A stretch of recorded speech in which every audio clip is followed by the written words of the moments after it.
Hello and welcome to the Talking Drum on Viva Naija Studio or Viva Naija Radio even, you see. I was gone for 2 weeks. I've completely forgotten what I do. I don't even know the name of the show. Maybe it's Viva Naija Studio. Maybe it's Viva Naija Radio. I don't even know. But whatever it is, you're welcome. You're welcome. You're welcome. This is the show where we talk about the good, the bad, and the ugly of societal life and being Nigerian. And we put our own little slants on it. As you know, the way we do things in our side of the world is a bit different from the way other people do things. So we have to talk these things out because these are issues that affect us every single day. And this is why the Talking Drum was born. We will beat the drum until it tells the truth, until it tells us everything we need to know about life, love, living, money, religion, faith, sexuality, you name it, and how it affects us as Nigerians, be it those living back at home or even those living in diaspora, because home is always home, and we're never too far from home. A lot of us carry a lot of our traditions and our values wherever we are. So this is where we get to talk about everything to do with being alive, but being alive while being Nigerian.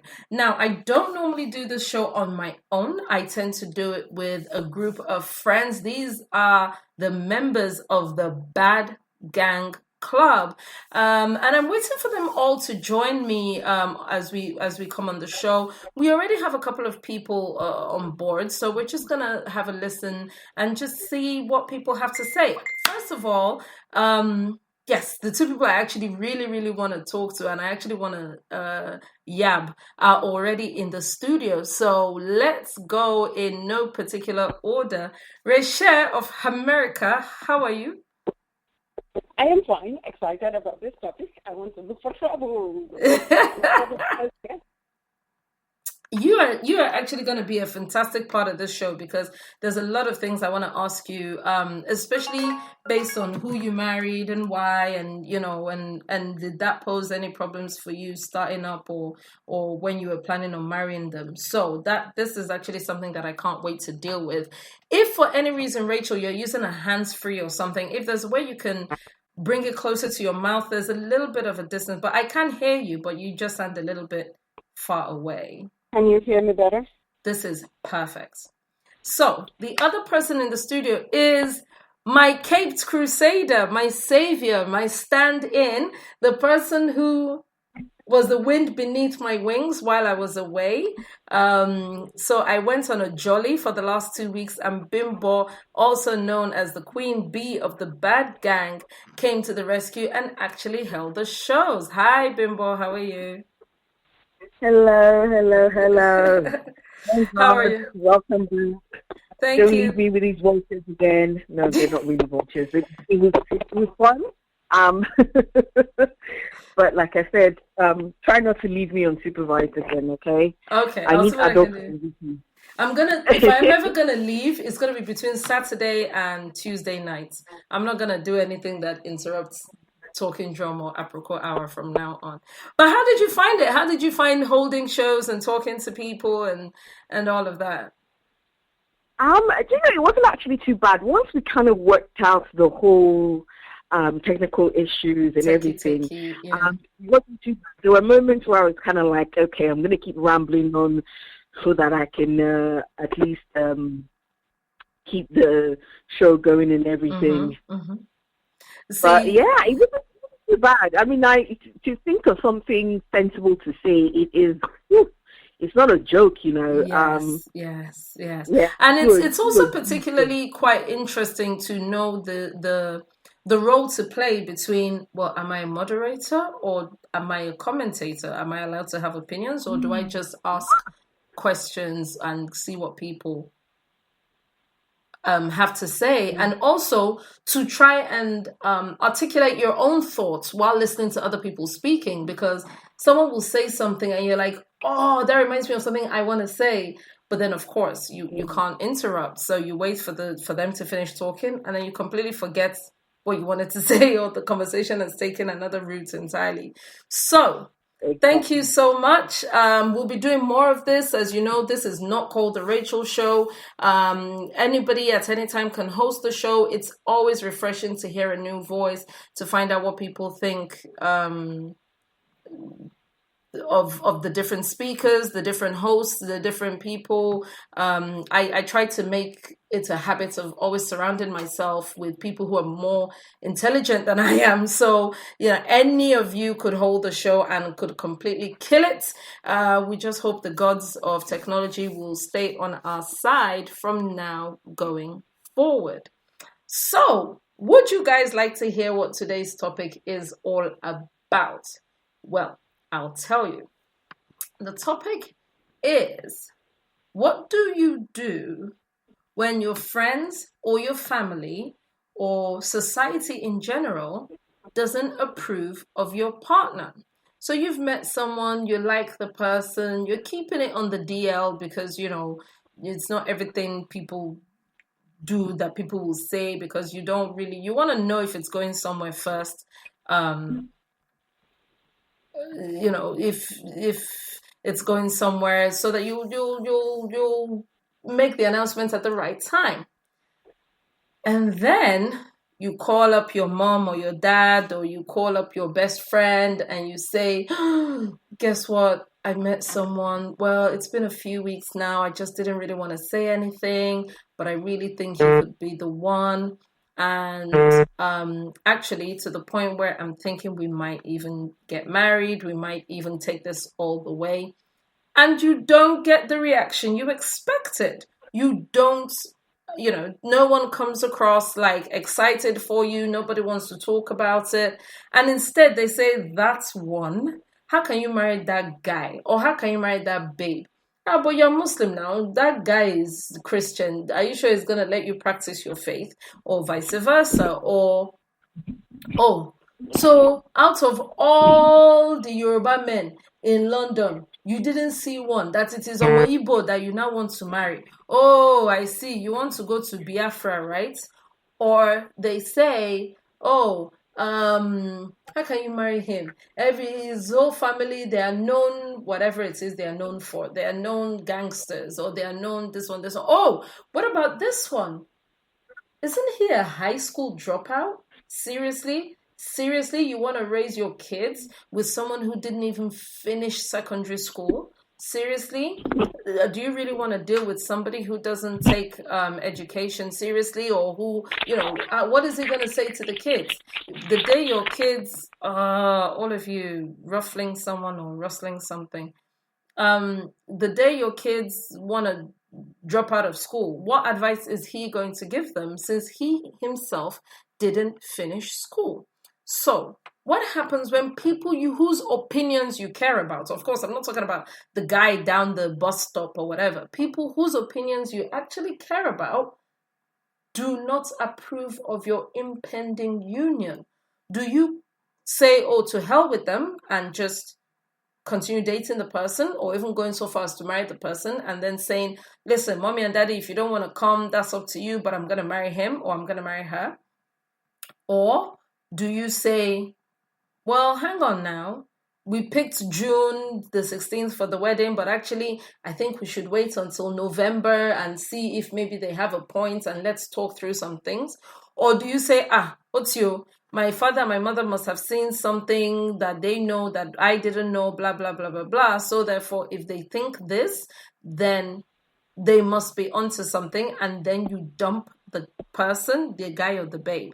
This is what we want to discuss today. If you would like to join us on the topic, here are the numbers you need to dial.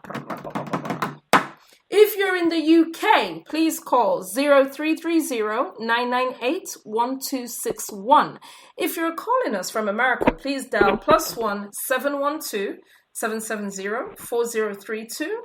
If you're calling from Nigeria, telephone number is 01-440-5024. In all three instances, you're going to need your access code 264812. That access code again, 264812. So now that we've gotten the rigmarole out of the way and we've observed all due protocol, let's get into it. So I'm going to start with Rachel. Rachel, do you know of anyone whose marriage was disapproved of, and why did anybody disapprove of the marriage, of the impending marriage? And do you know if they did go ahead to get married, and what were the repercussions of that? Who better than myself? Bagam. Who better than myself? My decision to marry my husband was disapproved for many reasons, a myriad of reasons. One, I was too young, then there was religion, and of course my husband's bad boy persona was also okay. So wait. Sorry, we lost you there for a minute. One was you were too young. The other was religion, and what was the third thing? Yes, his bad boy persona. Oh, I see. Okay. Apparently that's what Rachel loves. But I was gonna say whoever disapproved of that clearly didn't know the daughter they had. But I'm listening. So yeah, it was especially from my father. My father was not in any, and I was pregnant. So typically you would expect, yay, somebody wants to marry her, just get her out of the house. Oh no, my father was. My father is like, well, you made one mistake already, or one mistake has happened. We're not going to compound it by this second mistake. First of all, you're all of 20. You're not going to get married. Oh, wow. Okay. And my husband is completely irreligious. No, nothing. Doesn't want to hear, doesn't do. And that was also not sitting down very well with my parents. So they were not on board with it. I'm saying State Farm helps life go right by helping. Sorry, just bear with me, please. I'm just going to put that person on silence. Okay, please continue. Yeah, so as I said, they were not on board with it. It took a lot of wrangling and argument. And, I think I did get to a point where I said, let me tell you people something. If you don't approve of it, I will run away and I will marry this man. Regardless. Whether you like it or not. Okay. So I think I forced their hands. Okay. At the end of the day, I did force their hand, to give me. And, of course, I found out, to be quite honest, my intention was always to run away because I knew my father was not going to give me his blessing. I knew that. Okay. But then I found out that you had to be 21. You couldn't do this registry thing without your father's consent. If you're not 21, I was like, oh, crap. Now I got to go back to this man and get him to agree. I have to get his consent, yeah. Yeah. It took a little bit of talking. What is your plan? Again, I had no idea what marriage was, and hindsight is 2020. I probably wouldn't go down that route again. What is your plan? You're going to be out of the house. You're going to be raising a kid. You're going to be independent. What are you guys going to do? Sure. I definitely do respect the fact that not only was my father talking to me, he also spoke to my husband. It's like, are you really sure about this responsibility? Because I'm 20, he was 22. At that time when we both decided that we were going to get married and damn whatever consequences that came. And here we are. That was 2000. We started this conversation, say, about November of 2000. We actually got married January of 2001. And here we are. Oh, fantastic. I'm going to come back to you because I have a lot of questions for you, as you can imagine. I told you that I'm particularly interested in you being on this show, but we have another person on the line. I want to see if it's safe to bring them in. Hello, caller. Telephone number. This is an American number, I believe. Telephone number ending 7359. Can you hear me? Hello? Hello? Oh, okay. They are there. They just seem to not be able to hear me. So, caller, if you can hear me, telephone number ending 7359, please feel free to jump on and join us at any time. Hi. Hi, sorry, I muted my phone. Yeah, I can hear you. I muted my phone when I realized I was making a lot of noise. Yes, there was some TV in the background. Who is that? Hi, caller. This is Moby. What's up, girl? Woo! with your bad self? I am good. I'm good. I'm good. I'm good. I'm good. Thank you. Thank you so much for joining us. Hi to everyone and all the members of the Bad Gang. This is my good friend Moby, and I'm sure she has a lot to say on this topic. Moby, there's still some background noise, but it's a lot less. But could you give me like 5 minutes? Let me just keep listening, and I'm about to get in my car. So okay, give me like 5 minutes, and then I'll chip in. Yeah, thanks. No problem. Okay, so I'm gonna come back to you, Rachel, because I do have a couple of questions I want to ask you. But let me go to Bimbo. Bimbo, do you know anyone who people disapproved of their marriage, and if so, why? And if so, do you know if they actually did go ahead to get married, or did they jettison the whole thing? And what were the consequences of that? Yeah, so there was someone that I knew. I haven't seen her in a long time now, but she had been dating. She's Yoruba, and she's a lot older than me. And she'd been dating this Igbo guy for such a long time, and he was really good to her. He took care of her, took care of the family, paid for stuff, sent some money home to Nigeria. He worshipped the ground she walked on. But as she got closer to the marriage age, that's how the family were like, hey, you can't marry Igbo man, you can't do this, you can't do that. And it turned into a big thing. And they just called family on top of her head. She tried to, they really tried to kind of fight it. But then after a while, I think she just kind of gave in, and she broke up with the guy. Fast forward years down the line, she's married to a Yoruba guy who is a Yoruba demon. He does not work hard enough to even help her take care of kids. Not only was she had babies, and she was trying to kind of take care of them by either staying at home or something, but the guy just didn't have enough, so she started working, and then she started making good money, but then he still then he then just quit his own job and started living off of her, and then he was cheating on her and carrying around all these these little girls and everything, and she was just miserable. She was absolutely miserable. But she married a Yoruba guy, so I'm sure her parents I'm sure they're happy. Did she stay with him? However, she's not. Did she stay with the Yoruba demon? That's what I don't know. Last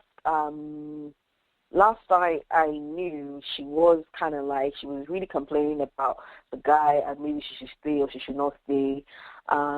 Initially, when she'd mentioned it to her family, they were saying, "Oh, she shouldn't.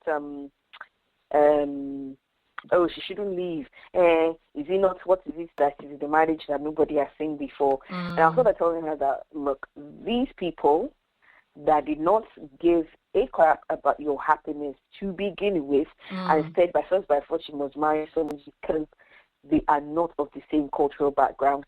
She was not marrying an alien. She was not marrying a tiny little green people here.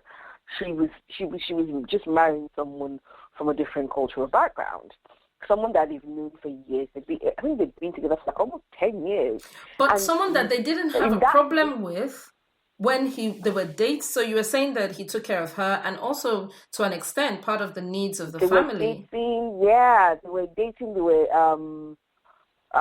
at some point closer to the time that they got to marriage age, they moved in together and everything. He was taking care of the family. He'd known him for almost 10 years. I mean, to be honest, it wasn't a problem for them when he was sending them money. Now it's time that she got to marriage age, and it's like, you can't marry an Igbo man, like as if your eyes wasn't open since. And it was just, so my point of view to her was, well, you listened to them in the first place, and this is where you are. Basically, you have a roommate that you're paying for who calls himself your husband, wants to be treated like a husband, but does not respect himself enough to act like a husband or like a man. Should you be listening to these family members? Frankly, they don't care enough about you. All they care about is aesthetics and what makes them comfortable. So if they're uncomfortable, tough titties. It's not But that should excuse me. not be your problem. How old At least that was how old was she when she married him? Sorry, let me rephrase that. How old was she when she jettisoned the Igbo guy, when she broke up with him based on the I think parents? she was around 27. I think she was around 26, 27. 28, 27, and she left. And Okay. I was, yeah, and I was in college at this time. So she was about 10 years older than me. So Okay. maybe about, but 27, 28, yeah. Okay. That's when she just finished. And they've been together for about 10 years. I'm happy for her. Yeah. So well. I know a similar story. Well, I know lots of stories of different people that objected for different reasons, which is why Rachel and I were having a conversation before we actually went live about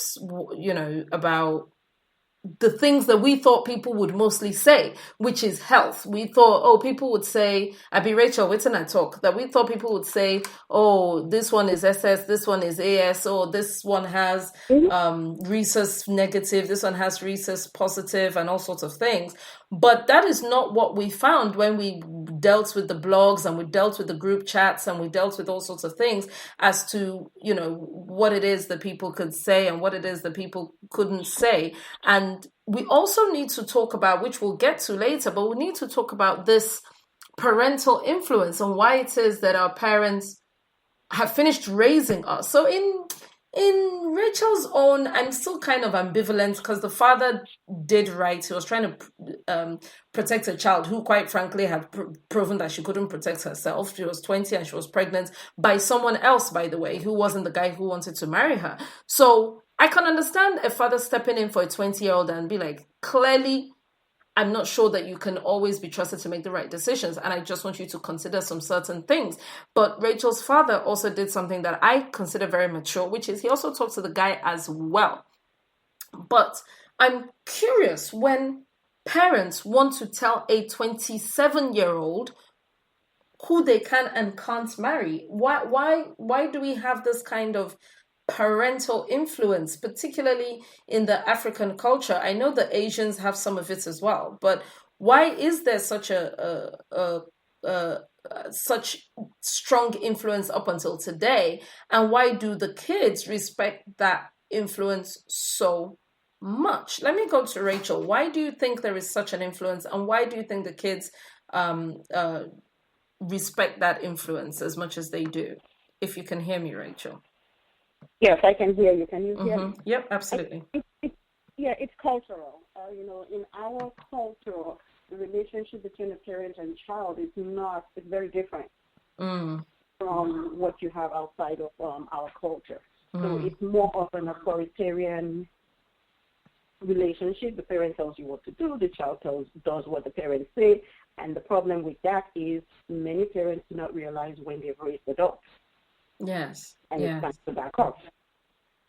And I think you're right, because I think equally the kids do not start removing the cloak on time. So if you are a child where up until you got to university, they are still telling you what to eat, what to wear, what to do, which is fine, which is what parents are supposed to do. And then you reach the age of emancipation and they're still telling you which course you should study, and you are completely art-based, and someone tells you to go into IT or to go into engineering and stuff like that. So really, the parent has not learnt any kind of, mommy, can you lean back, please? Daddy, can you lean back, please? I got this.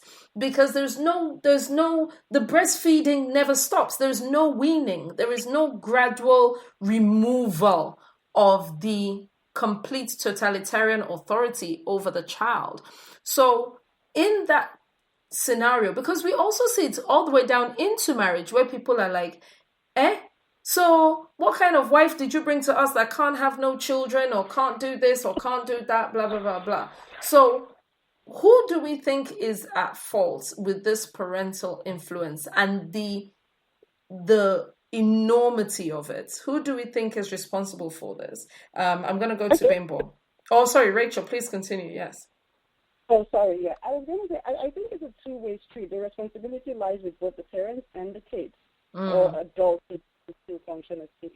At some point, we have to be able to say to our parents, "I am an adult now." You don't have to say it in a rude way. You don't have to be disrespectful.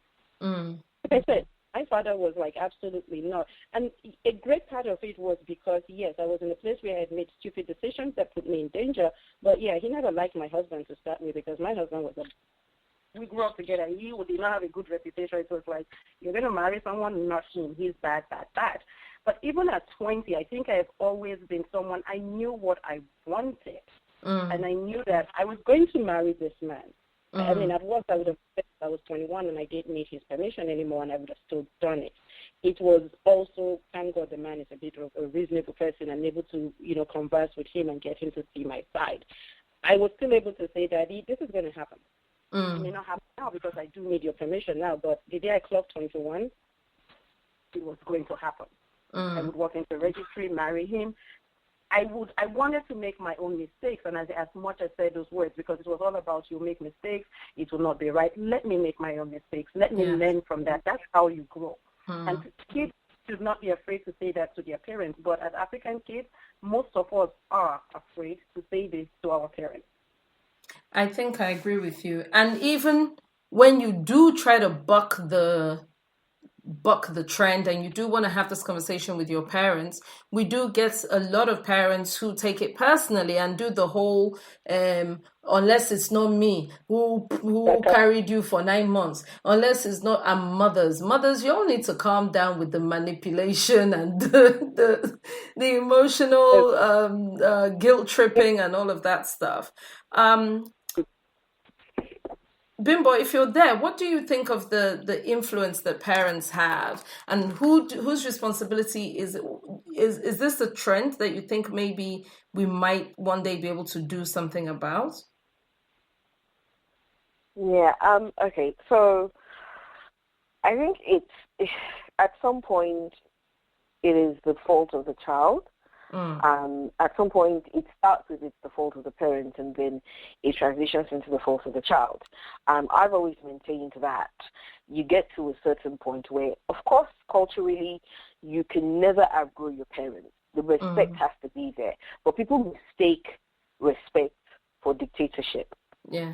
And that's where I find you need to draw the line as an adult. At some point, you need to start adulting the shit out of your life.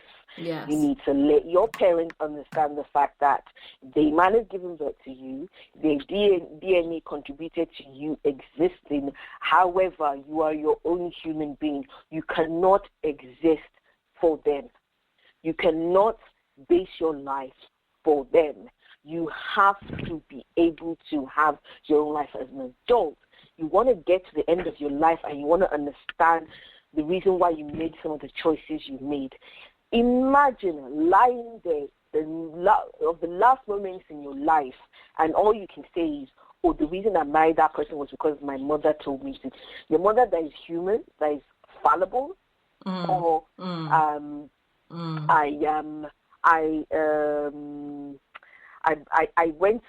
I did this because my father told me to. Great. Your father told you to do that.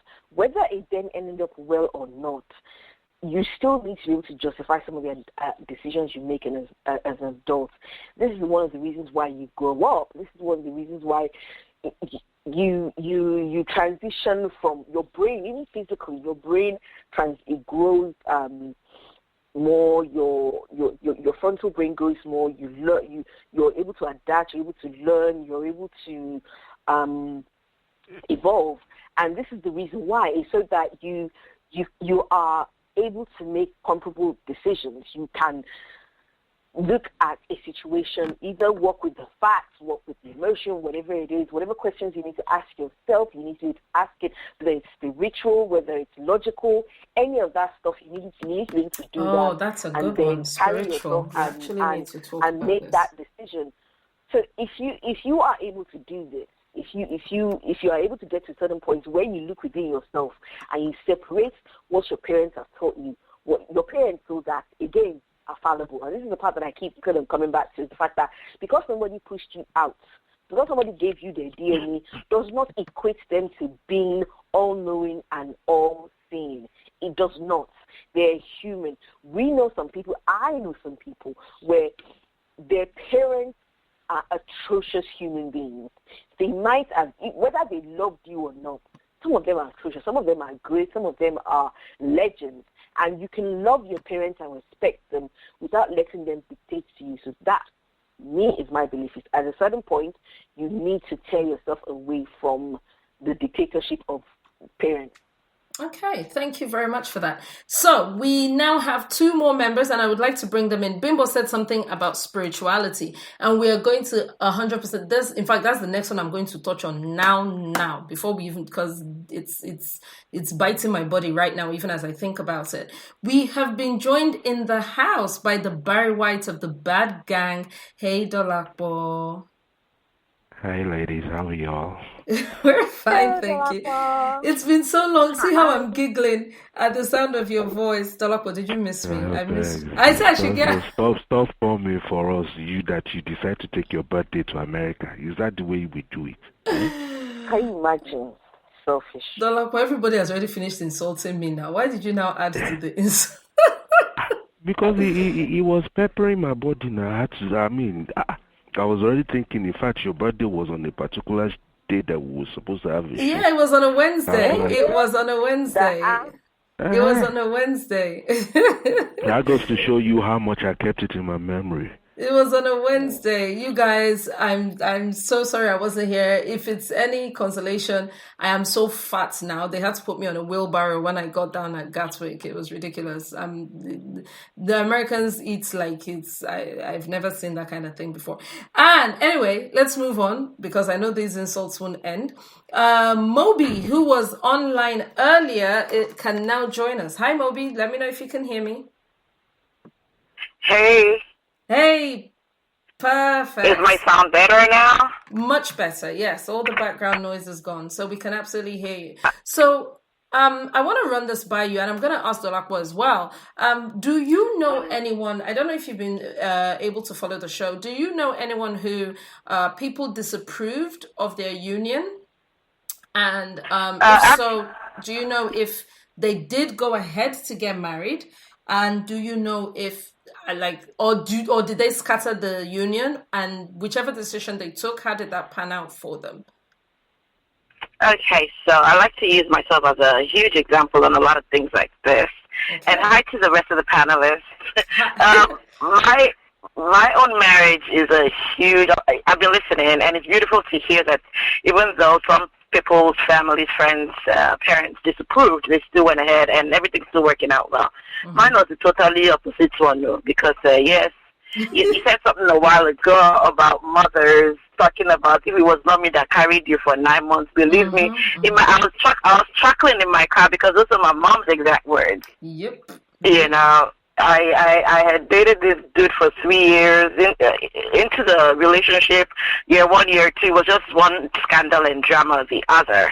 And for every step of the drama, every step of the scandal, I let my parents in on it because I'm thinking, hey, this is going to be your son-in-law for the next goodness knows how many years. You might as well know what's going on, right? Get to know him, yeah. Yeah. So, but through it all, I think it was year 2, my mom stood her ground and said, come rain, come shine. I'm trying not to speak Yoruba. Come rain, come shine. It's not going to happen. You know. She no, you can say it in Yoruba. Sometimes when we get heated on the show, Dolakbo is normally our translator, Abby. Oh, okay, great, awesome. She was like, "Think about it, If it wasn't me that had you, if you did not buckle up my breath." Did you get that one? Oh my God, yes. It was from her that I heard that the first time. I'm looking at her like, damn, man, woman, calm down. And check this out. I was 29. I was 29 when these issues were going on. My target then was I didn't want to be 30 and unmarried, you know. So I was like, okay, let's just do this thing now. This brother is here talking marriage. You might as well go ahead and do it, you know. But we went ahead and did it. And everything my mother was scared of, everything I did not talk to my parents for a whole year. And eventually she came back and she was like, you know what, I would rather still have you as my daughter than to lose you completely, to a marriage that I don't think is going to work. And that was when we started talking, and we officially planned the wedding. Everything was like in 4 months, and we got married in 4 months after their semi-agreement. Okay. But I'll tell you this, the day of the wedding, I'm looking like, Kai, yeah. As in, I remember those words so loud. And on our honeymoon, it was the same thing. Like so many other scandals and dramas are going on. Even as we were on our honeymoon, I'm like, dude, seriously, come on now, calm down. Don't embarrass me like this. Don't give my parents a reason to say, but we told you. At the end of the day, of course, the marriage was dissolved. Everything that they were scared of, all their fears materialized. Not for not being able to make sure that the marriage worked. I did everything I could just to make sure that my parents did not say, "But we told you." We warned you. I couldn't even tell my parents until a year after our separation, before the divorce started, before the divorce proceedings started. Until a year after that, okay, so what you said was going to happen has happened, and yes, this was the figure of the person that I was married to. Okay, so definitely. So what was the time frame from when you married to when you separated? 3 months. Fuck. 3 months. Yes, ma'am. 3 months. 3 months. Okay. All right. 3 months. Now, I want to talk about this because we've heard a lot of people say things like, as long as it's not, and I'm going to read out some of the posts on Facebook and stuff like that, because we had so many responses to this.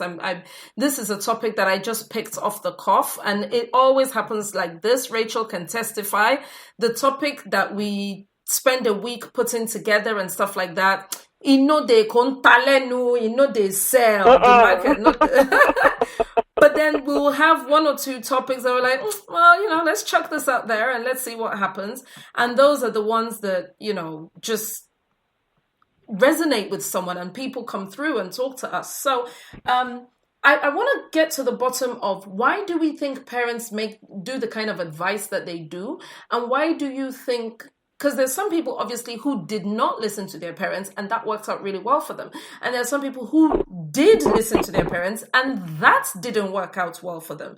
And then there's some people who didn't listen to their parents, and that didn't work out well for them, as in Moby's case. So... without wanting to completely probe and open a microscope into your marriage and everything that happened, what were their actual fears? Because you see, by the time a mother is saying, that's not what she's saying. She's at the point where she's pulling out every single weapon in the arsenal to say whatever it is she has to say to make sure that you don't marry that person. But what was her main gripe with that man? What did she say to you when these conversations first of all started happening? Why was she so adamant that you not marry him? Well, they had been speaking, of course, as would be the expected thing. They had been speaking, and she had just picked up on a few things: his tone, his language, his emotions. My mom is very, very perceptive, like stupid perceptive, Okay. She had picked up on a few things, and she would question me like, I hope he's not going to be too. I hope he does not have anger issues. Things like that. And I'm like, no, that we kind of work through things that no, he's never going to touch me. Things. So she had picked up on a few things, and of course, it's not like I was totally blind to the things she picked up. But as a girl in that moment, you're thinking, okay, you're 29. Everybody around you is getting married and having babies back then. And you're like, oh, yes, come on now. At least this one is doing his talking marriage, is working things out with you. Okay. So I figured he would say things like, oh, after the marriage, don't worry. After the wedding, things are going to fall into place. Ding, ding, ding, red light, right? I'd be warning signs, right? Yeah. I should have known. But I subconsciously and consciously deafened and blinded myself to all those things. But my mom picked up on it, and of course she's looking at things from the outside. She's not right there. But for her to be able to pick up on it, and she made mention of it so many times that I was like, no. I always gave excuses for his excesses, always. Did he end up being abusive? Yes, he did. Wow. Okay. Yes, it did. And that was exactly, that's why I said exactly the things that she feared was what eventually happened. Okay. Yeah. Let me go to Dolakwa, because I really want to get like an even, and I would love to hear from a man's perspective as well. We try not to be a coven on this show, Moby, where we just have all witches sitting together and cackling in agreement. We try to get male perspectives and male voices on board and find out what they think, even if it means we shout on them and stuff like that. Although we never ever shout on Dolakwa. Dolakwa is a prime specimen of a gentleman. If you ever hear us greeting one person called Tony, don't do as if you heard, though. Don't answer at all. Can I chip in on the Dolakwa's voice? Oh my God. Okay, I'll be quiet now. Yes, we all have it's okay. You're not the first. You won't be the last. Hey, Moby, let me give you one gist real quick. In fact, Rachel can give you this gist better. So we had a guest speaker. No, it's not Rachel. It's Bimbo, because it's Bimbo's friend. We had a guest speaker who we called to lean in on a topic. I just want to embarrass Dolakwa briefly. To lean in on a topic, and this is a speaker who was actually really passionate about this topic. So, before we said, on your marks, get set, she was out of the track. She was like, and also, and another note, Auntie, calm down. It's radio we're all friends here. Nobody's quarreling with anybody. She was in her feelings. She was opinionated about everything. And by the way, she's always welcome back a million times. She made the show amazing. She brought a perspective that we didn't expect. What I'm trying to say is she came prepared for battle, and she fought the hell out of that battle until Dolakwa came here and did, good evening, ladies. That's how Auntie now started giggling like one teenager. Like, you should have seen the complete and utter change in. This is someone that I was trying to moderate the conversation. I was like, okay, so if you just let so and so speak. No. What I want to say is Dolakwa came here, good evening, ladies. I was like, if we had known that this was the antidote to the problem, maybe we would have brought Dolakwa since morning. We would have been a lot. She was like, I don't know who that person was. I don't know what voice I just heard. I just want to tell him he has the most beautiful voice in the world. Oh my goodness. Yeah, she lost her mind. No, Dolakwa has been doing this to the ladies of the bad gang since time Imo River. So we keep him. We only bring him out on special occasions such as this when we have guests. In fact, Rachel, you sure know how to tell a story, because the way you just said that, I could probably write a movie script out of that. Who was there that day? Bimbo? Is that not what happened? Everything. She added all the right reflections of the different It was very dramatic, Rachel.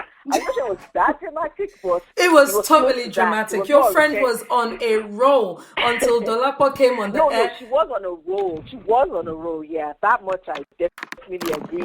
She was very passionate about what she was saying, and she was making her point. And then Dolakwa came on, and she's like, Till today, I cannot remember the topic we were discussing, but I remember her behavior as soon as Dolakwa came on. She just completely switched. I remember what we were talking about. It was another one of those topics that we just came up with last minute. The one about ambition, Africans and ambition in the Western world, in diaspora. Yes. And So, she lives out in the United Emirates or something, and she had a lot to say. Okay, Dolakwa, tell us. Have you ever met anyone who people disapproved of them getting married? Did they go ahead to get married, and what were the consequences, whether yes or no? Oh, well, jeez. I mean, I don't know anybody personally that's close to me, but I know of people that somewhat friends, or I'll probably call acquaintances, something like that. And usually within the Nigerian community, what you see, usually people try to say, I'm Mike Adenuga's son, so I'll marry Shupumi Balogun's daughter, or something like that. And they try to arrange things like that. And with a particular friend, I can't be too sure whether this was a marriage that was encouraged, but they're not together because dude is my friend, but he's wandering eyes. It's even too much for me to take. So, and this was something that was apparent from from even before they got married, but I guess maybe they both thought, or maybe she thought, it will get better, It got to a point where, they are really well-to-do, living on Banana Island, lovely home in like 600-700 million naira range or something like that. And he will lock her in, lock the gates, and she won't be able to go out for like days because he's pissed at her, but he's busy doing something else with some other lady. To me, there's nothing wrong with your parents or your advice or your friends advising you on your choice of partner, especially if they see somebody with you and they have an opinion. What you have to do is take it with a grain of salt. And what I'm trying to say is that there is always some elements of truth in what they're saying, and if somebody points that out to you, you need to open your eyes and look for it. So that if you can find that thing also. But then you also need to look at the motive that person has for telling you something like that, Sometimes even as your parents, they might tell you, okay, that's your girlfriend. No, it's not possible, or you can't marry her. And then if they're saying you can't marry, you can't marry. But at the same time, they're not telling you, London, Now you know there's a motive. That there's definitely someone else they want you to marry, not necessarily that they don't want you to marry. It's just that they have something up their sleeve that they're playing with. Okay. Exactly. Okay. So, or if a friend is telling you that that babe no be forget it all, but then every time you catch him, he's looking at a bum. It's obvious he has interest. Okay, so but what about if there is no interest? What if the motives are completely pure, but you just don't feel like that thing is serious enough? Because there's two different things. The first thing is, I want to move into what to do when you're hit with opposition. So the first thing is there a motive? So if there is a motive, like you were saying about someone saying, this person is not good enough for you, your boyfriend is just earning 50,000 naira a month or something like that. Meanwhile, Omoremi Shede from the US or whatever the case may be, that there's a motive there. But what happens in the case where there is no motive? And it's one of two things. Either you feel that their reason is not strong enough, i.e., Oshemafe Omoibo, and you are not at all tribalistic in any way, so that's not even, for you, that's not even a valid reason to dissolve the relationship. That particular excuse, I like that. I remember. Okay, just 1 minute. Just let me. There's two questions. It's a two-parter, and I would love everyone to have a go at the question, please. I'm going to go right round the room, and I want to let everyone have a go. So, number one is, if you don't feel the reason is valid enough, i.e., Omoibo, but you are not tribalistic. Or if you can hear them loud and clear, so for example, in Moby's case, but you have motives that are driving you.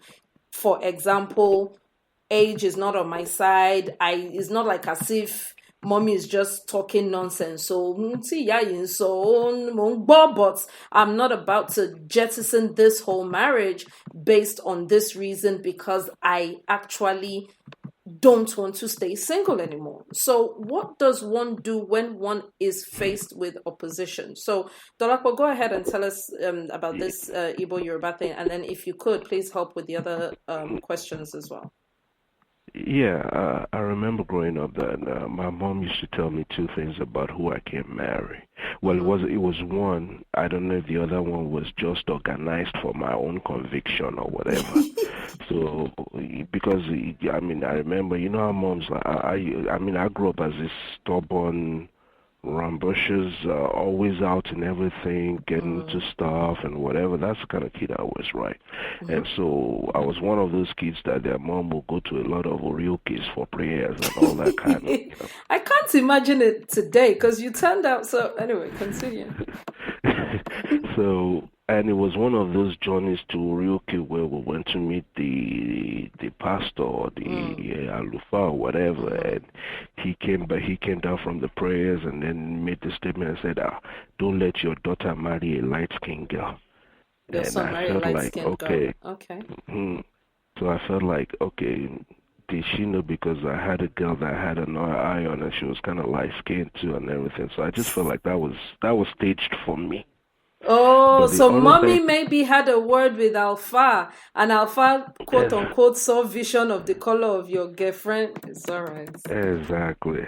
But the other one was my mom had this issue about, my son cannot marry an Igbo girl or whatever. And that used to be very funny to me because she grew up in the East. All right. Even though she's Yoruba, she grew up in the East. With the advent of the Civil War, the Biafran War, they had to basically just run back to the West, and they lost everything, I guess, to me. So I just basically concluded that she held that against Igbo people. Okay. That, because of their Civil War, whatever, their standard of living dropped drastically.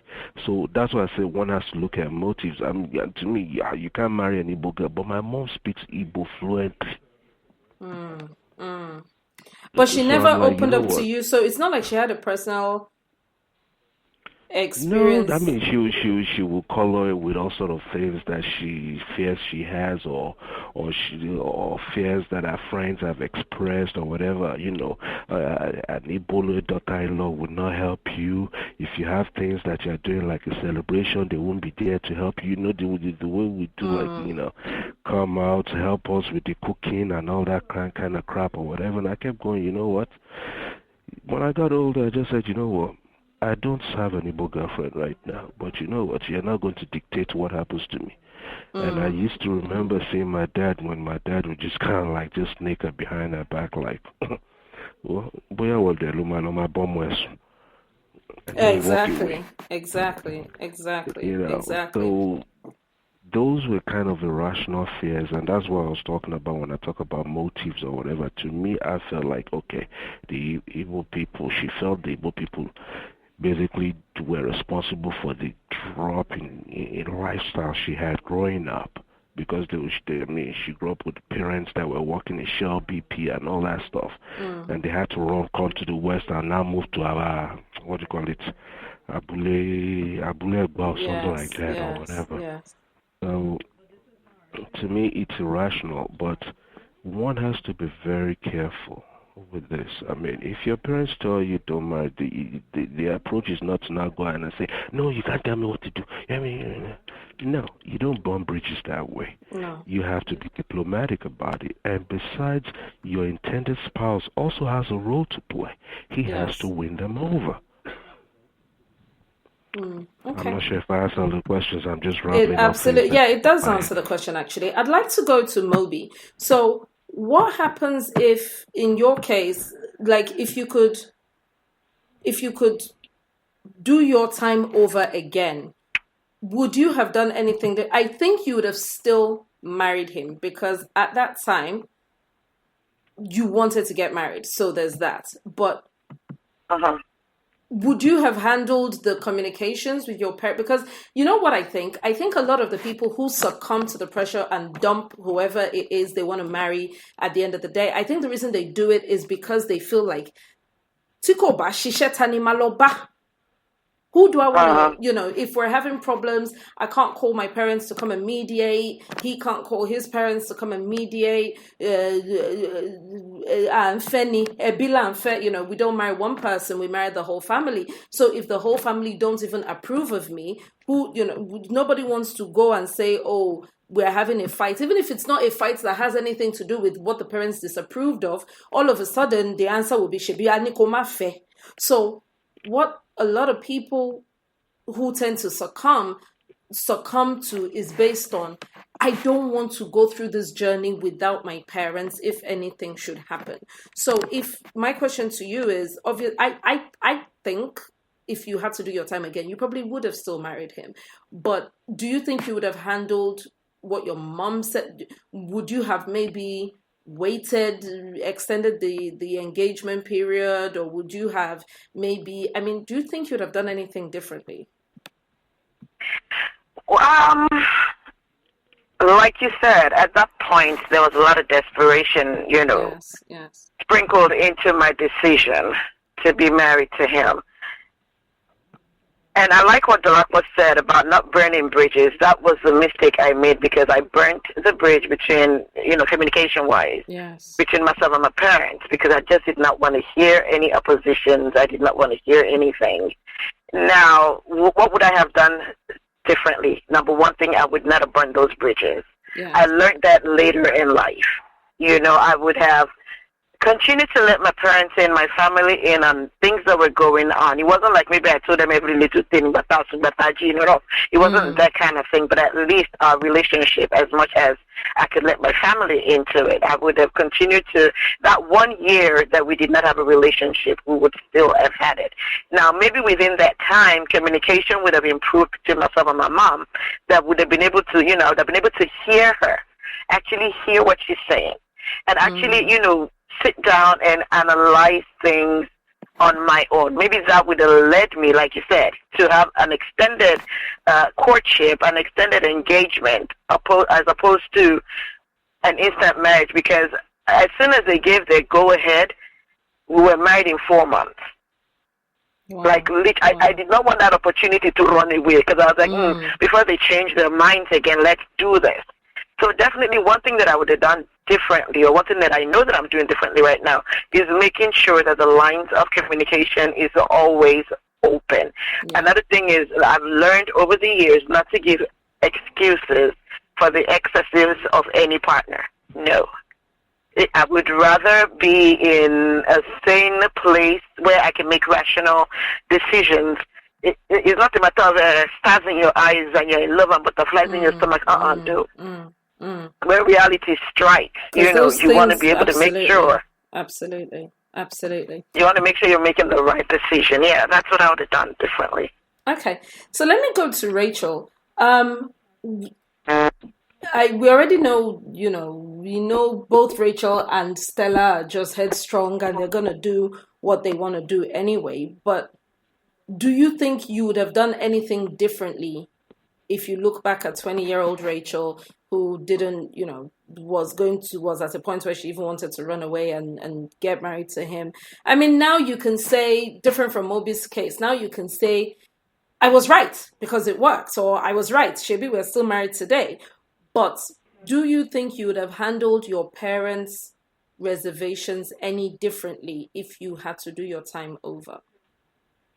Absolutely, because actually I'm not going to say I was right. While we are still married today, it was difficult. When I say difficult, I use that word very loosely. It was extremely difficult.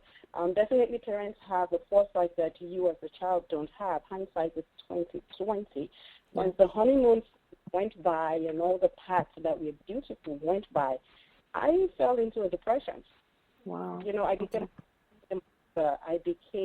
I lost who I was, and I struggled tremendously.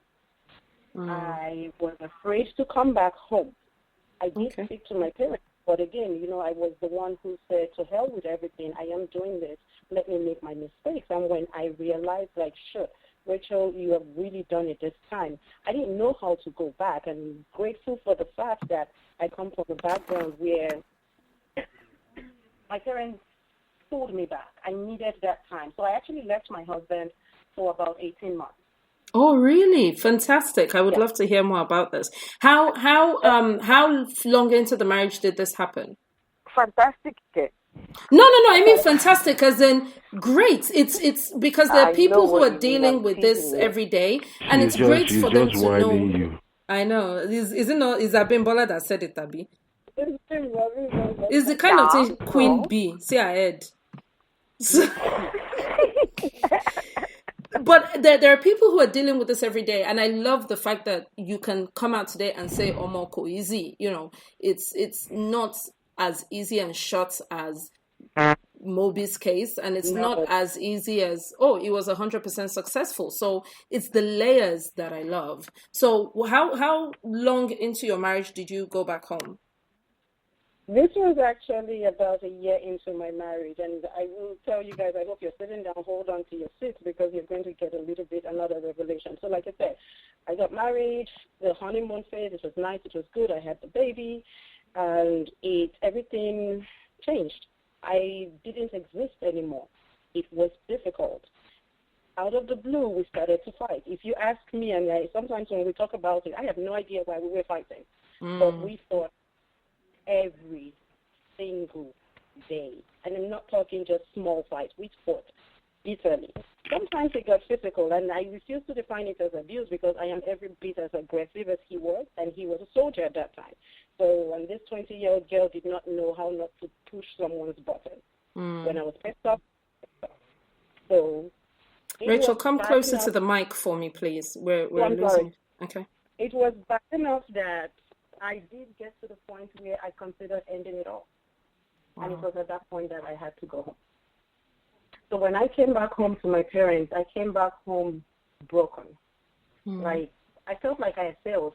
Not only that I had failed, I was told not to do this, and I was the strong-headed person who said I was going to do it.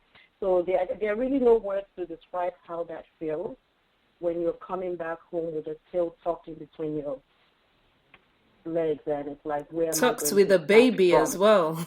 Yeah.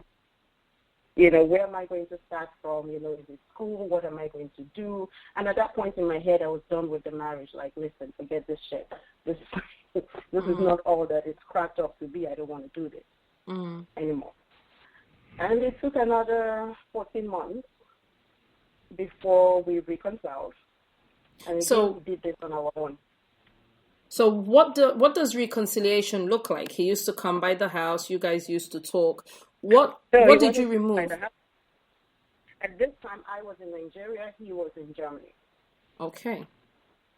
So halfway, about 4 months into the separation, his mom had actually called me and said, you know, she pulled the whole Nigerian blackmail thing. You're going to leave your husband, blah, blah, blah. And for one of the very few moments in my life, I chose to listen, like, okay, let me go back.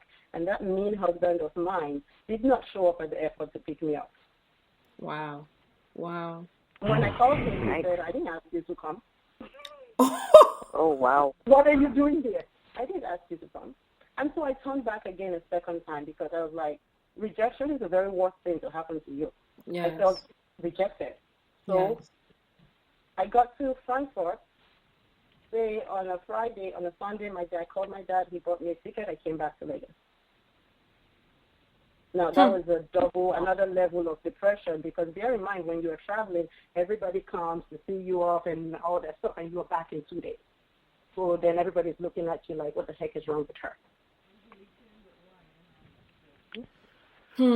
So then what happened? Who reached out? How did you go from that to, how did you go from, I didn't ask you to come, to getting... I got back home and I was like, F this, forget this shit. I'm not doing this marriage thing again. I went back to school, finished my degree. My dad, absolutely lovely man, got me a car. I had all the comforts. I was so comfortable. I actually went back into the dating world. I was like, listen, no more marriage. Rachel is just looking for a rich man, kept woman. I want to that's it. I was done. I was like, this whole love business, been there, done that. Forget that business. What changed? I think he called me. My husband called me on what was to be our wedding anniversary. And I was like, okay, so, it's done. It wasn't working out for both of us. My brother was actually, and I can't remember what it was he said to me, but my brother was the one that spoke to me. I met my husband when I was 9. We started dating when I was 13, and then he left the country, and I moved on. And I think the biggest thing was he really just took me down memory lane. Like, everybody has told you not to date this guy. He's not good. You have really stood by him. The world is not stood by him. I've always seen good in him, and vice versa. So my husband was really like, why can't you give it another shot? You guys were young, you were isolated, you had a baby. There are a lot of reasons why this thing went bad. What is this awful thing that he has done that you cannot forgive him? And the truth was, he didn't do anything. The problem was, I was depressed. I had no identity. I went from this smart, young, outgoing girl to just being home, taking care of a baby and a husband. I didn't know how to do that. I see. And vice versa for him. He went from this young 22-year-old man to having the responsibility of a wife. And if you remember, this was what my parents were saying. You guys are not ready for this. And we thought we knew it all. And we were actually ready for the responsibility we were taking on. Okay. So it started from a phone call, and then we started to talk, and he would call. And then he started to ask me to come back. And this time around, it took my mother, massaging my ego and working on me for me to actually agree to go back. And here we are. Okay, here you are indeed. Again, you think you know a girl, right? You think you know everything there is to know about someone, and then you hear another new chapter in the story. So I want to let me ask Dolapo, what will happen, or what would you have done all those years ago if your parents had raised not even a disapproval, an embargo on Remilekun, like, we don't like her, we don't want you to marry her? What would you have done if, number one, you thought their reason was flimsy? Because you know how the Yoruba tradition is, we cannot tell our parents that, Monten. So how would you have navigated that terrain? Or number two, what if it was actually something that you were like, well, hold on now, maybe they just might be making sense? How would you have navigated that with your supposed fiance at the time? Well, I don't know. I mean, we can always go back and look at things and think we know better. I mean, when we met, we were both young. I mean, I was going on turning 21. She was 18, and oh wow. Yeah, you can crack all the jokes about it. Actually, she just came to the U.S. She just came to the U.S. She was just in the U.S. one day when I met her, because I followed a cousin to who knew her. And so she still says till today that I never allowed her to explode before caging her. Oh, she'd literally only just been there a day. Yeah. Hey, there's Octorush and then there's Dolakbo. Well, I grew up in Ibadan now. We know this slack. So, yeah, when we actually started getting real serious about it, and I was telling my parents about it, they were like, no, you're not ready for this and that. Both my dad and my mom were pretty much like that, because I was just about finishing my school, and I had plans to go do a master's and everything. But you know what? We both wanted that, and at a point in time, my dad relented and just said, you know what? You are my blessings. For my mom, it was just like, no, this was a plan. You do masters, you do this, and then you get ready, and then you come and do wedding in Nigeria. It will be big, blah, blah, blah. And I just felt like, you know what? This is about my own rest of my life, not you. So we basically just said, this is what we want, and the families met, blah, blah. As far as, you know, the one thing that I think, I don't want to basically say I'm being boastful about it, but one thing I always made sure I did, and even especially with my previous exes, was I knew the parents.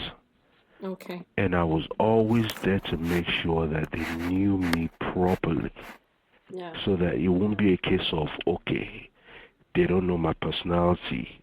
Maybe that's why they object over anything. Yeah. And so with her parents, till today, the mom is still around. The mom will side me over anything before she even hear any side of the an till today. And So I think that is what a lot of guys don't do. Yes. So I have an aunt. She's my auntie, but she's not even up to 10 years older than me. She's auntie just by the fact that she's my grandfather's daughter. My granddad was still having kids when we were already being born. So she, in her third year in Ife, we were in Ife at the same time, for you to know how close our ages are. So we used to stay in the same room in quarters. In her third year in Ife, which coincidentally was around the same time that she started getting very spiritual with her church and going to all the midweek fellowships as well, blah, blah, blah, blah. A gentleman moved into the BQ opposite. His name was Abdullah.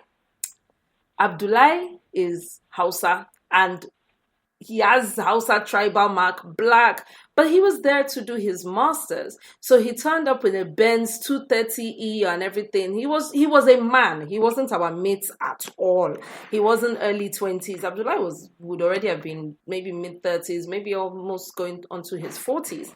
Anyway, so my auntie used to go by Abdullah's BQ in the name of, because he had a gen. So if she wants to study, that's what she will say she's doing. And she used to vehemently deny the fact that they were dating until one day we woke up at, someone caught her sneaking food to Abdullah at 5 a.m. or 6 a.m. or whatever it is when they're doing it to Nuawe. So he was actually fasting. And we got to find out that throughout the 40 days fasting, she had been the one cooking his morning food for him. So my auntie used to wake up at silly o'clock, go and cook his food and take it to his BQ, either cook it or prepare his fruits or whatever it is that he wants to eat. And she was completely in angst because my family is 100%. I don't think we have any Muslims at all in my family, extended or otherwise. And she herself was getting closer to her whole religious whatever. But on the other hand, Abdullah is the only non-convert in a previously Muslim family. So his father, his mother, all of his siblings had turned to Christianity. Abdullah was still Muslim. So you can imagine the conviction of faith to say, I said, now this Muslim I won't do. I not follow, now do Christianity. So he was not just Muslim, but very, very fundamentally so. He had studied the Bible and had decided it wasn't for him. And this is the person that my auntie decided that she was in love with. Well, the heart wants what the heart wants. Exactly. She spoke to her mom, I would imagine. My granddad, or the person who is her father, had long since died. She spoke to her mom.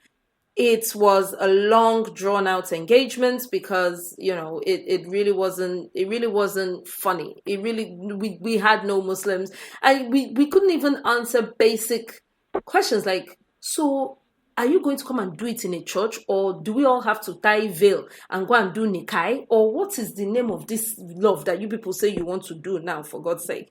Anyway, they did get married. I think they settled on a registry situation. And fast forward about 17 years now. And I'm telling you now, if Auntie Tutu should have a problem with Abdullah, we will collect Abdullah. And we will leave Tutu. Because he has shown himself to be an in-law and a half. He has looked after her, looked after the kids, the kids are here, there, and everywhere. They do go to church with their mom, but even she has even stopped going to the church as a whole now. So but if there's harvest or whatever, Abdullah will bring them all, and Abdullah will even sit at the back of the church. He doesn't have a problem with Christianity. He is just not a Christian. So they've worked out a way of life that works for them. And further down, when I see him now, we hug, he's a fantastic husband. So that's an example of people who managed to make it work despite the fact. But there are people who weren't so lucky. So I'm just curious as to what does one do in the face of absolute disapproval to the point of being disowned? Like, okay, so let me send this question to Moby and to Rachel, people who were almost willing to, I'm just gonna put Dolapo on mute for a minute. People who would have married who they wanted regardless. What would you do now if you have a child in this situation? So I'm going to start with Moby. If you have a child now who says, Mom, I'm marrying him regardless. You can't tell me what to do. You can't, this. Do you think you will handle it any differently from the way your parents handled it? So will you do the whole, etc., etc.? If you had asked me this question 2-3 months ago, I would have said I'll probably toe in my mother's footsteps, because culture, tradition is passed down, and subconsciously it seeps into our mentality, and we express it that way. Absolutely. But I have been recently exposed to communication and understanding in a way that blows even me my own mind. And a friend of mine, we had this same conversation just a couple months ago, and she blew my mind by what she said. She was talking about our parents and advising our parents. So I would also use that for myself, for what I would tell my child. And her statement was, trust your child enough to know that you brought them up with certain tenets, with certain understanding, with certain backgrounds, with certain, knowledge. Trust them enough to make a decision that's good enough for them. Trust them enough to own whatever decisions they make. You might never understand it. You will never understand it. But trust them enough that they're your children, and you put something into them to make them better people. So I would imagine that me bringing up my child, and my child is of age to start their own lives, I would imagine that they're responsible enough to make a decision that will benefit them and eventually the family somewhat. Okay, but what if they're wrong?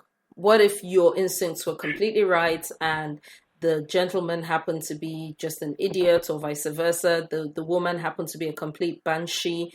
What happens then? Still the same thing. Trust them enough to own whatever decisions they make. Okay. They're adults. They're adults. Sometimes I think it was one of the female. It was one of the female panelists that said something about whatever you want to do. Whatever decision that you put your mind to do, you will still do it. If you're going to hurt from it, you would learn. If you're going to gain from it, you would still learn. Yes. And it's the same thing. Your children are adults when they're making this decision. Yes. So either they want to sit there, as long as it does not endanger their lives, it's not criminal. Now, those two are the important things that is a do or die situation. If it does not endanger their lives physically, medically, and it's not criminal, then whatever they find, whatever experiences they go through, you trust them enough knowing that they have to own it and they have to live with it, either by walking away or making it work, whatever it is. But they're adults, and that's truth. Fantastic. Thank you so much. You can trust from today to tomorrow. They're still going to do what they want to do. Anything, right? Yeah, absolutely. Exactly. Absolutely. So let me just do a refresher, because I just noticed we've been talking for over an hour and we have a couple of comments on Facebook, people trying to work out how to log on. For those of you who are just joining us, the topic is, what do you do if friends and family disapprove of your choice, or of your union, or of the person that you wanna go ahead with in life, or either marry or what have you? If you are wanting to join the show, the numbers you need to dial are coming up. If you're calling us from the UK, you need 0330 998 1261. If you're calling us from America, you need 0712. Oh, there's no zero. Sorry, it's just 712-770-4032.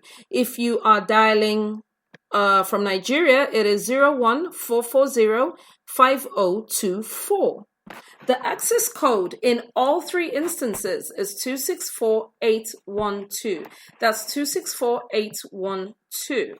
So if you'd like to join us, please do. We would love to hear your thoughts on this subject. Now, let's talk about emotional blackmail. So if your parents can't talk about a health, or so, like in Dolapo's case, when there was like Mafia Moibo. So if it's something that they cannot articulate, or they can't exactly say what the problem is, or whatever the case may be, and I'm going to say this because I actually know someone who this happened to, and you want to respond with, Wamawa, all right, like basically I don't care about their this should not affect my marriage. But what is the win-win way of getting around it such that you don't hurt your family, but you don't also hurt your partner or your union or what you want to do?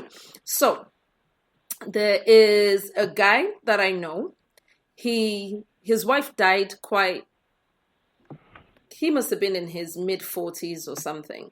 At this time, he was alone for a few years. Alone to the point that everybody was...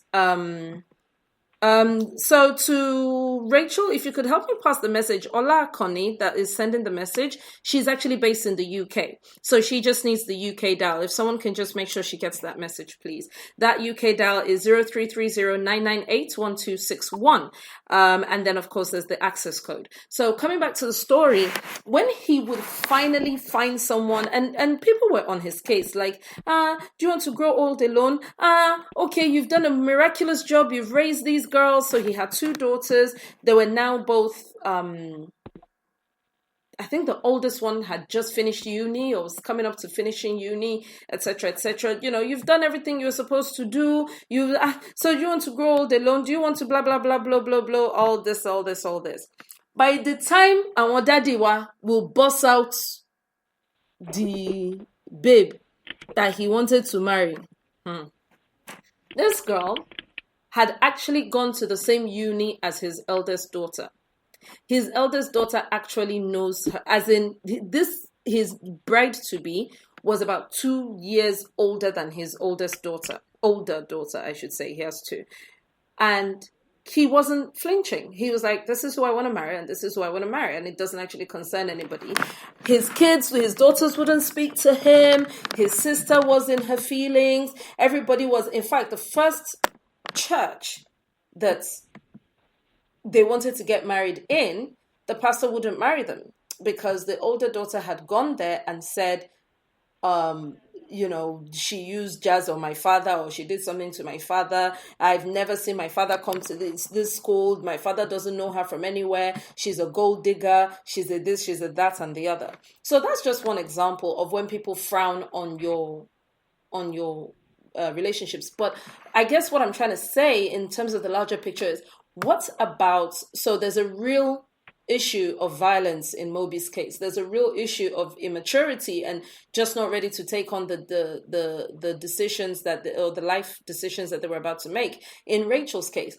But what happens if the disapproval is just emotional? They cannot say what it is they don't like. They don't like Yoruba people, or they don't want you to get married to this younger person, or they don't want you to, the people are just in their feelings. But these are people who are dear to you. Is it right to just say, it's really none of your business, it doesn't concern you, if you don't want to come to the wedding, don't come, to hell with you, blah, blah, blah, blah? Or is there some sort of middle ground? Are you now going to have a marriage where you then tell your wife, oh, my kids are coming to visit, or no, my kids say they don't want to see you, so I have to go and visit them in their home because they don't want to be around you? Is there at all a compromise in this situation? Or do you just damn the consequences and do what you want to do? If you are at peace that they are not saying anything that will impact your health or your safety or your life in general. So let me go to Bimbo, actually, because I haven't heard her voice in a minute. Bimbo, are you there? Yep, I'm here. Okay, hi, darling. So did you hear the question? No, what was the question? So I'm going to just throw the question let me talk to Rachel. Rachel was here.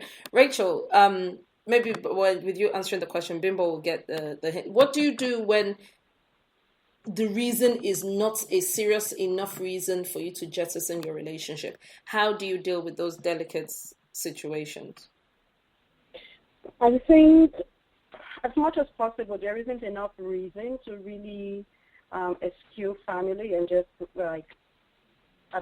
avoid them completely. You try, and I'm trying to pick my words to find the right word. I don't want to say mollify them. You're trying to be diplomatic about it to let them see that this is still your decision to make. You recognize or acknowledge their concerns without giving, especially if you've decided this is the person you're marrying, without giving up who you're going to marry.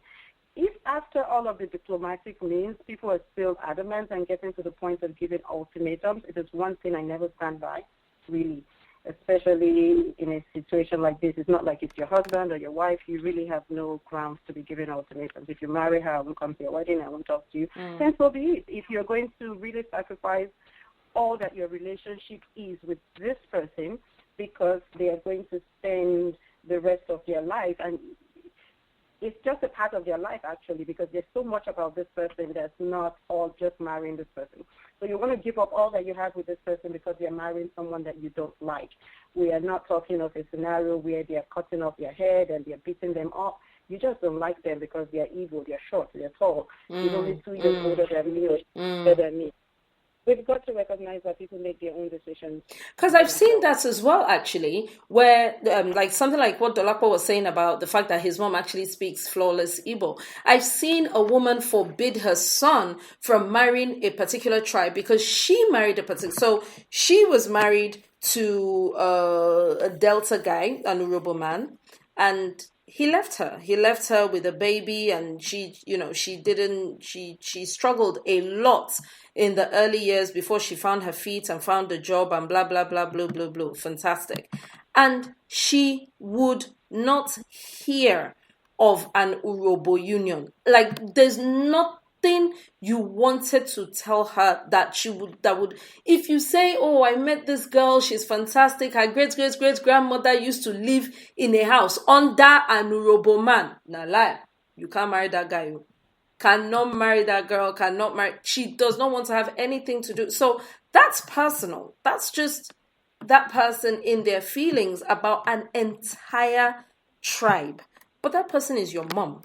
So what do you do? What do you do when, okay, you say, mommy, see, let me tell you what is going to, she's Urobo or he's Urobo. But okay, mommy, see, I love you too. How do you then marry the two things? There's no marrying it. At some point, and if mommy is not giving room, unfortunately, you do have to make a choice. Okay. So it depends on what's important to you. Relationship with mommy or going out into the world and learning on your own. Unfortunately, there's no middle ground. The only middle ground is if mommy is willing to recognize that one person and one bad experience does not color the whole tribe.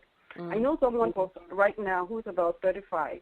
She's Igbo and has been dating a Yoruba man for about 10 years.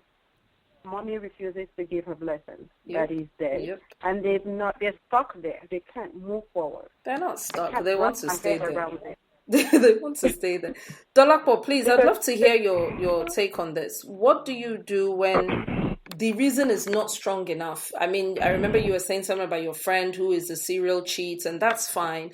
Or if we're talking AS/SS, that's a very serious reason. But what do you do if it is just a it's just an emotional reason, but this is your mom, and you are not going to say to your mom, oh, I don't care what you have to say, and you're not going to. So how do you deal with that situation? I mean, I really can't say, because until you're faced with that choice to make, you wouldn't say. But academically, for sake of the argument right now, I'll probably say, you know what, Mom, this is still who I'm going to marry, and believe me, I will continue to show her why this person is just right for me. And she, that is the intended spouse or bride, will also better be putting on her best behavior in front of my mom. Now, if we go ahead and still get married and mom is still pissed off about that, that's fine. It doesn't mean I'm going to cut mommy off. No. I mean, I will still go and visit mom, and then she will see. Because, I mean, unless she's not the one that gave birth to you, or even if she gave birth to you, she never loved you from when you were a baby or whatever, you know what? She has to just calm down at some point in time. She will have you will soften her up at some point. It's either, okay, fine, I was against this, but I can see that they're doing very fine. And the poor girl said that didn't do me anything that I just didn't like for whatever reason. She's the one still always constantly here. They said I'm sick. She came here to visit me. She will have to calm down at some point in time. Okay, I love that answer. Thank you. But let me speak to that particular example that you gave about this guy that decided to marry a girl that's 3 years or 2 years older. Right.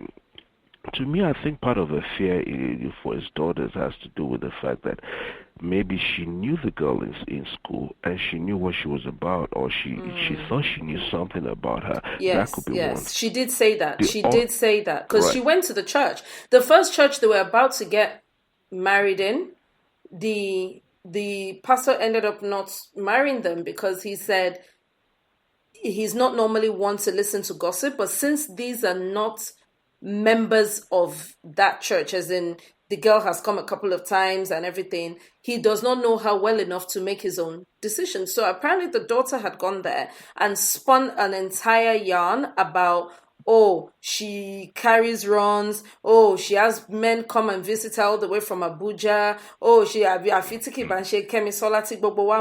oh, this girl, she's like this, she's like that. In fact, I have reason to believe that she, dips her fingers into fetish things. There is nothing this daughter did not say. And the pastor was left without a choice to say, listen, I cannot in all good conscience join y'all in holy matrimony. If you were regulars in my church, I would say, okay, no, I want to see you and I want to see you.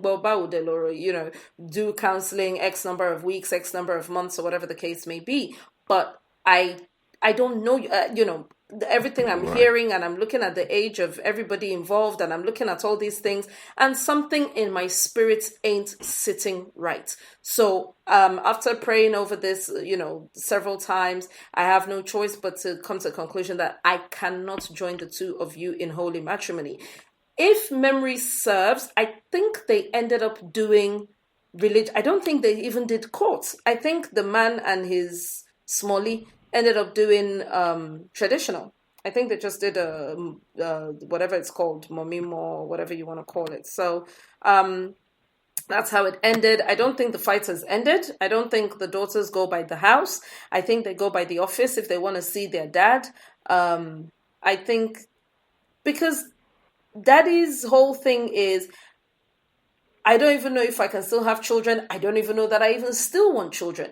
I don't want to be alone. She makes me happy. Why are you not the same people who all told me the whole time, go get someone, go get someone, go get someone? Well, guess what? I got someone. So, that's that about that. So it's the entire family is tense to put. You know what? It can be difficult to watch your parent, regardless of how old they are, and start thinking that, they're being played by somebody else. And that is where I think these girls are coming from. Yes. I mean, I remember when my dad passing and with these properties here, or whatever, and I remember my mom kept calling me and going like, okay, we need to sell this one in Abuja, sell that one. And I kept saying, who's handling all this transaction? And it was this guy is about maybe 2 years older than me or whatever. He said he's a real estate agent in Nigeria or whatever. And I remember I was forming serious attitude when I went to Nigeria when I met the guy, because I told a friend, I said, man, that little boy and bad mom see me to keep my company on my pardon. That was how furious I was, because how she came up with all these decisions about property suddenly, and there's this guy there now showing up. It's difficult, and I think these girls are having this issue with it. Like, okay, dad is this old. This girl is only about my age. That could be gone. And this girl Uni will be babe that we know very well. That we know very well. There's going to be said for any dynamic. So even if they were age mates, but they were both 20s, in Rachel's case now, they were saying they were still young, and they're looking at, okay, this guy, he's been learning stories that, maybe he can take care of her or whatever. It doesn't matter. I think it's not just about, okay, the guy's age. At every point in time, I think we're all very, when we're looking from the outside in, it's very easy for us to maybe see the red flags or possibly the things that are wrong rather than things that are right. So if you're not in that relationship, all you're seeing is the age difference. However, the people in the relationship are seeing, what they can see is that we, regardless of our age, we can talk about everything, we get along great. But nobody wants to believe. Do you remember the whole kerfuffle? Well, nobody wants to believe that. Nobody wants to believe. Do you remember Oshomole and his bride? Do you remember that whole thing, when that whole thing kicked off?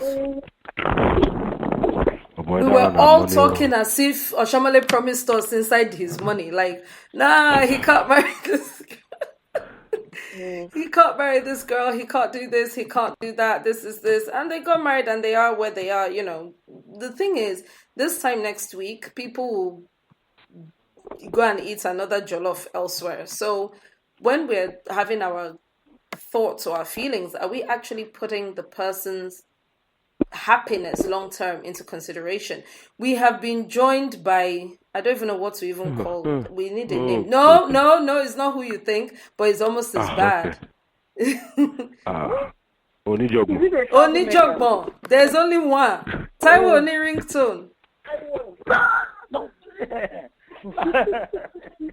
Taiwo Oni ringtone. Oh, Nijogbo. You don't, which Nijogbo don't you have? My friend. How are you? Have you been following the show so far? Well, slightly, because I've been preoccupied by the British election, sorry. Who is the winner? Who is the loser? Apparently, we're doing election, Bimbo. Don't do as if you don't know. Debate. Okay. What election? Uncle Corbyn is the one that I'm planning for. No, we'll talk about this on Friday. Let's talk about, there's a whole bunch of comments in the group that I want to read out. A whole bunch of people have had so much to say. I am just blown away by how much this has touched. Most people have a story to tell, or most people have something that they've had to deal with. So let me just ask Taiwo quickly before, I'm also very aware of the time. Let me ask Taiwo quickly before we move on. Have you ever been in a situation where you wanted to marry someone and you met with some sort of disapproval? Or do you know anybody who this happened to? Did they go ahead and get married, or did they jettison the whole relationship, and what was the outcome on either side? Okay, I've never been in that situation personally, but I do know one of my aunties that was involved in that kind of situation. Basically, in Nigeria, when the two families are very close, my auntie decided to get married to a neighbor of ours. But because the family for centuries, they've been living side by side together. So they both disapprove of the relationship. But because they're not blood related, there's nothing stopping them from getting married. But because of the relationship and the time that's gone past, the family, they're more or less like family. They disapprove. But they turned a blind eye on it. They went ahead and got married. The whole family, both sides, stopped talking to the couples. Wow. So, the date is pretty big. So, at the time we are growing up, we said, why are they treating auntie like this? Why are they doing that? So the guy explained, because they disobeyed the elders of the family, we cannot be seen talking to them. To this day, that's okay. Now, they've got two kids for each other. My auntie is no longer married to this guy. For 1 minute, I don't think they had a happy home because there's always fight. The family is always going to find some kind of trouble and put it on their doorstep. You understand? Right. So a lot of their problems, so people contributed to their problems is what you're saying. Yes. Okay. it's difficult enough to marry someone that you love. Let you know when the families are closing and every little mistake that guy made, was like, oh, we've told you so. You shouldn't have done that. If my auntie runs back home to report her husband, I was like, you shouldn't have gone there. That's the problem. Go and deal with it. So that caused a lot of issue for her, to the extent that now she's now got a mental illness that, she's partly mad, practically mad. Yeah, I think we don't understand the importance of our parents in our lives and how desperately we seek their approval, or we want them to approve of us and our decisions and our actions until we don't get it. And then for some people, it's something that they have to deal with. Luckily, in Moby's case and in Rachel's case, the parents did turn around, even if it was found out that you made a mistake. But for some other people, it can actually turn you the other way. It can turn you either into some kind of heartless mercenary, because once you do not seek your parents' approval for anything, and I mean, honestly, don't seek it. Not the ones that say they don't care, but the day their father ever picked up the phone and phoned them, they will start bawling and crying. Then, really, whose approval do you need in this world? So once you loosen that last vestige of, it would be nice if someone cared about me, once you actually don't care about anything or anyone, it can actually turn you into a bit of a monster, or in Taiwo's case, actually just run you mad. So I want to... She's gone. She's just lost it. Read out a couple of comments. Thank you, Taiwo. Is Moby still there? Is Rachel still there? Does anyone want to say anything? Because we've got like 20 minutes left, but I want to read out some of these comments. Have been just absolutely fantastic.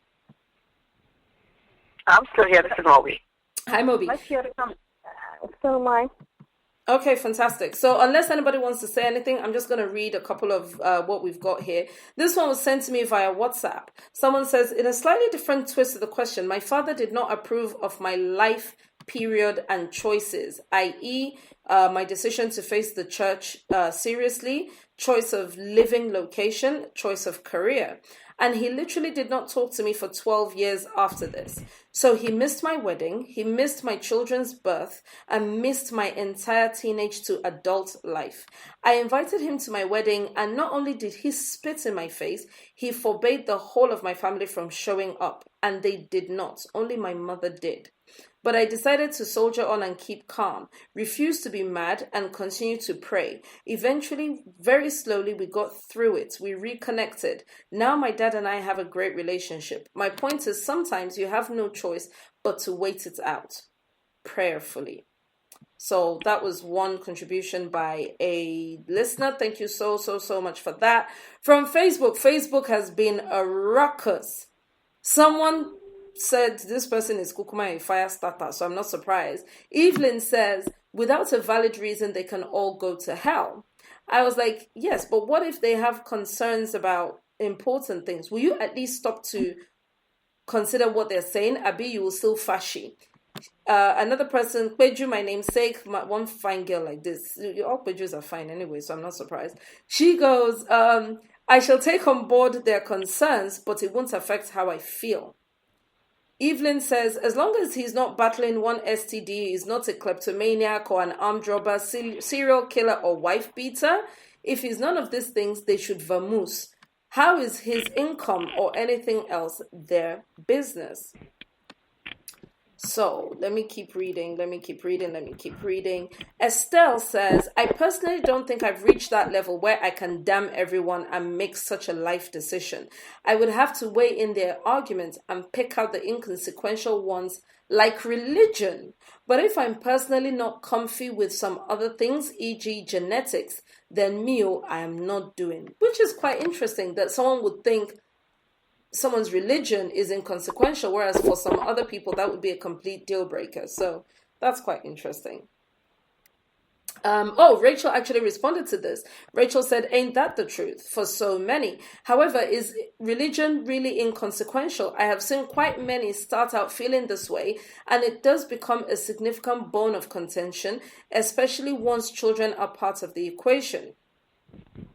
Estelle responds, you have to decide which way the kids need to toe from the onset. So Damilola says, I just found out that someone I like is SS. This is heartbreaking. He says he's AS. And everybody is saying, Babreko, in that case, the health crisis is not of this world. Buki Hassan says, if you don't want to run the risk of SS kids, why not just decide not to have biological kids? Adopt or go via surrogacy instead. This is such a fantastic answer and would make a fantastic topic. Too many people are in unhappy or boring unions because they dumped the loves of their life over a thing that actually has a solution, or a solution could be found too. Which Damilola says, this is actually an awesome suggestion, Buki Hassan. Thank you very much. Blah, blah, blah. Estelle says, Buki, our Oiboness never reached like that too. Buki says, Estelle, it don't reach like that too, but many couples keep quiet about it. I know at least half a dozen Nigerians living in Nigeria who have gone down the adoption or surrogate route when they tried and failed to have children the conventional way. Surrogacy also ensures the child is one's child biologically, for those to whom this really matters. So there's a whole debate on the group. If you want to go there on surrogacy and AS versus SS, this is so fantastic. The group is www.facebook.com/groups/Viva Naija 1. So Florida said, oh God, what's happening here now? I see people laughing anyhow. Florida said, I had this boyfriend in uni. Everybody said he was ugly.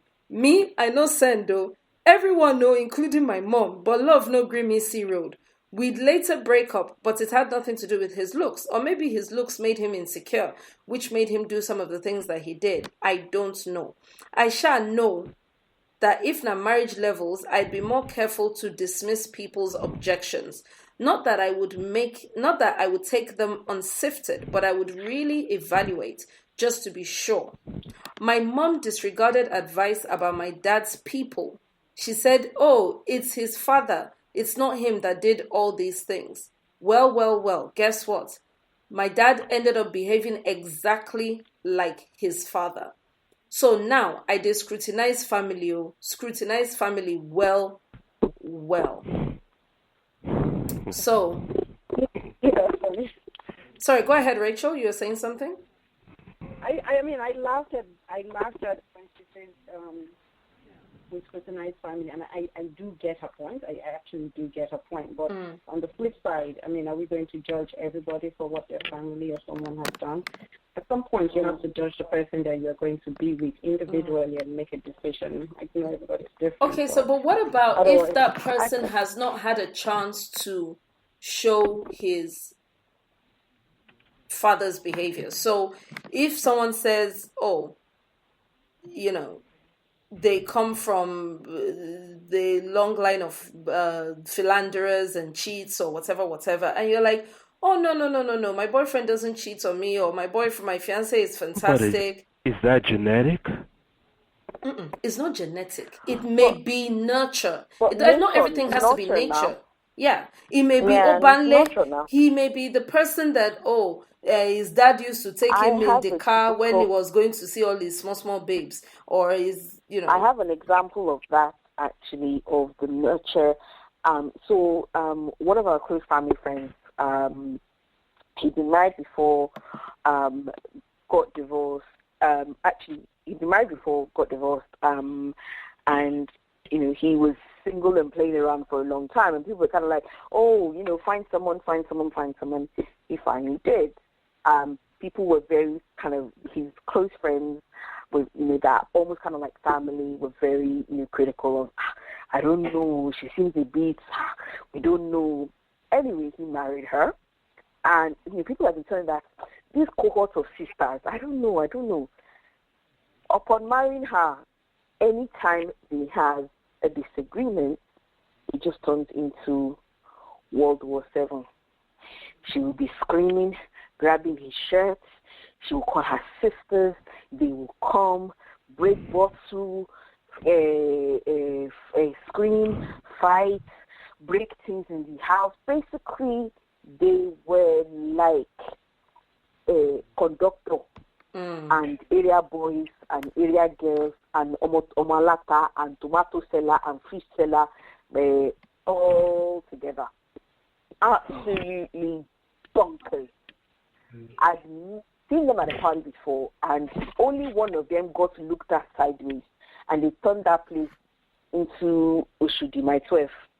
It is, and these are women that they don't come across, the initial look of them or initially talking to them, they don't necessarily come across as these types of people, but that was who they are.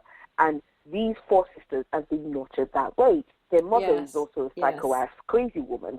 So in that instance, my uncle married at the exact same thing. He married a woman whose dad was a SAN, a senior advocate of Nigeria. Now, this man, when it was marriage age, his mother went to the village and got him a village girl. Completely, a full-on village girl, not that Eleti Jasita or what have you. Full-on Oman Koru, used to do thread and everything. However, when she came to the city, her eye opened, and when it would open, it opened and reached back.